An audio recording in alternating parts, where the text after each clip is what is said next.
Medal नव्हतं त्याच्यामध्ये. तर पहिलं मेडल आपल्या ठाणेकर मानव मोरेने घेतलं.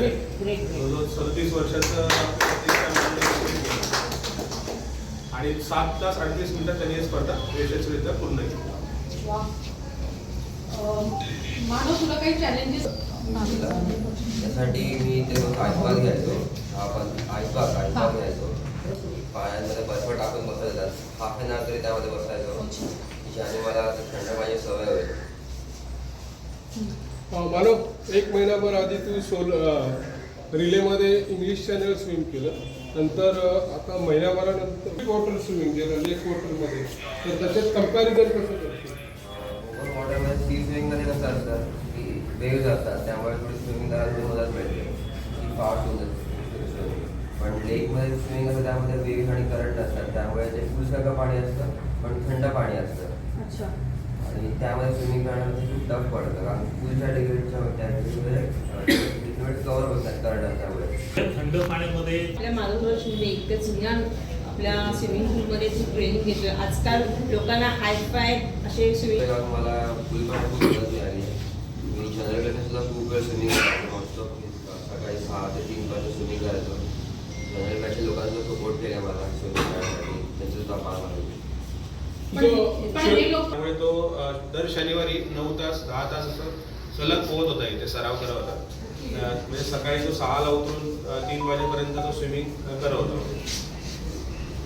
मला आपल्याकडे होतं कोल्हापूरला गेलेलो आम्ही. पुढे रंकाळा नाही, कोल्हापूरला एक डॅम आहे, त्या डॅमच्या बॅकवॉटरला आम्ही स्विम करायला गेलो होतो. इंग्लिश चॅनलच्या आधी गेलो होतो. आणि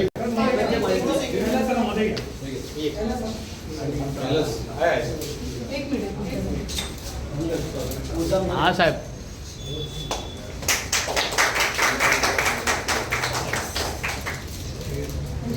ते जरा नंतर. अरे कैलाश मध्ये ना,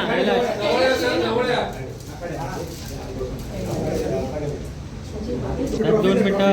ट्रॉफी.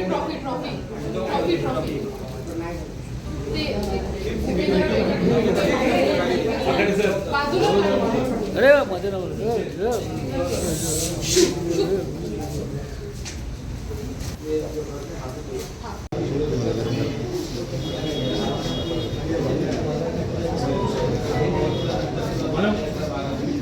स्माइल मारा स्माइल.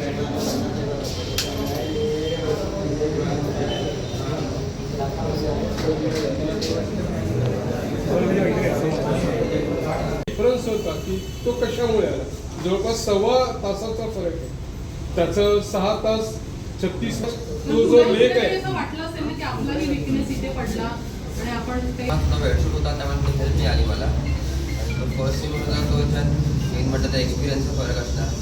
आणि त्याच्यात दोघांमध्ये त्याचं ते पाणी सूट असतं, कारण आपल्याकडे पाणी बॉम्ब वॉटर असतं, इकडे पाणी थंडच असतं, त्यामुळे त्याला एक थोडा ॲडव्हान्टेज मिळाला एक्सपिरियन्स आणि कोल्ड वॉटरचा. बरं नेक्स्ट मला वाटतं मानव एकमेव मेडलिस्ट आहे ज्युरिंगला, आणि इंग्लिश चॅनल त्यांनी केले. 81 किलोमीटर देखील त्यांनी स्विमिंग केलं आहे. आता एक जिब्राल्टर 2017 मध्ये वगैरे मेडल जिंकलेले, ब्रॉन्झ मेडलिस्टच येते. नाही, शी चिन्मयला नाही आहे, शी चिन्मयच आहे, पण वेस्टवूड कॅटेगरीला नाही आहे. शी हा चिन्मय 16 to 46 मध्ये 16 to 49 मध्ये. हे हो, तसं. रिझल्ट तुम्ही त्याला तू कसं सांगितलं ठीक आहे, चालेल. आपण लवकर सर. की समजा मासुंदा तलाव असेल किंवा उपवन चालेक असेल, ते कमी डिस्टन्स आहे, तर त्यासाठी काही विशेष प्रयत्न केले? याच्यामध्ये सर्वात पहिले तर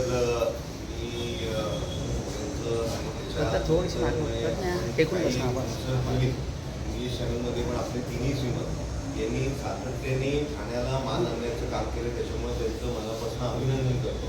ही वस्तुस्थिती आहे की यांना ट्रेनिंगसाठी खरं तर कैलास आघाडे सर यांच्या सगळ्यांच्या मदतीने, त्यांच्या कुटुंबाच्या हाताने हे सगळं. बाबा म्हटलं तर पाणी खूप गार पाणी होतं, थंड पाणी, बर्फाचं पाणी. ते बर्फ मेल्ट व्हायचं ते त्याने तो तलाव भरायचा.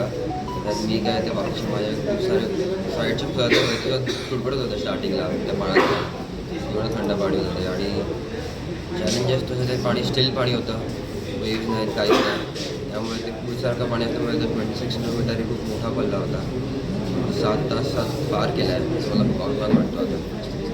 इतर खेळाडूंना कशा प्रकारे त्या संदर्भात तू गायडन्स करशील की कशा प्रकारे स्विमिंग केलं पाहिजे अशा थंड पाण्यामध्ये, कारण आपल्या इकडचं वातावरण आणि तिकडच्या वातावरणामध्ये खूप फरक आहे. थंड पाण्यामध्ये जर मेन म्हटलं तुम्ही आधीपासून करा आणि पाण्यामध्ये असाल किंवा पॉझिटिव्ह थिंकिंग असेल ते करा. ही माझ्यासोबत एक स्पर्धक होता, त्यांनी सांगितलं की थंड पाण्यात जेवढा चांगला विचार करशील तेवढी तुझी चांगली स्विमिंग होईल. या पुढचं तुझं काय हे असणार आहे? पुढचं अचिव्हमेंट कसं असणार? सरांनी सांगितलं की सरांना स्पेन मोरोकोचा एक इव्हेंट करायचा आहे. हा प्रवासाचा काय अनुभव असेल? अनुभव तर खूप चांगला होता की मला रोज प्रॅक्टिस करायला मिळायची.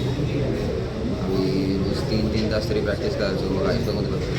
आणि अनुभवासारखा स्वित्झर्लंड चांगला देश आहे आणि त्यामध्ये स्विमिंग करणं एक माझ्यासाठी खूप भाग्याची गोष्ट होती. स्विमिंग करताना काही त्रास वगैरे?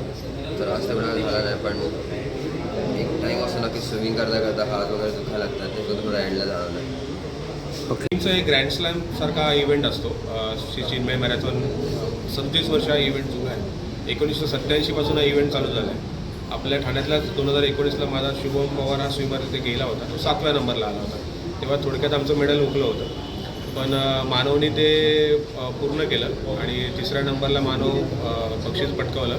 आणि 1987 पासून आत्तापर्यंत वेटसूट कॅटेगरीमध्ये या इव्हेंटला भारताला मेडल नव्हतं. पहिल्यांदा भारताला 37 वर्षानंतर मेडल आलं आणि बरेचसे भारतीय पर्यटकांबरोबर तिथले स्थानिक भारतीय आणि महाराष्ट्र मंडळातले लोक देखील ही स्पर्धा बघायला खास तिथे आले होते आणि त्यांनी या मानवचं कौतुक केलं. ओके.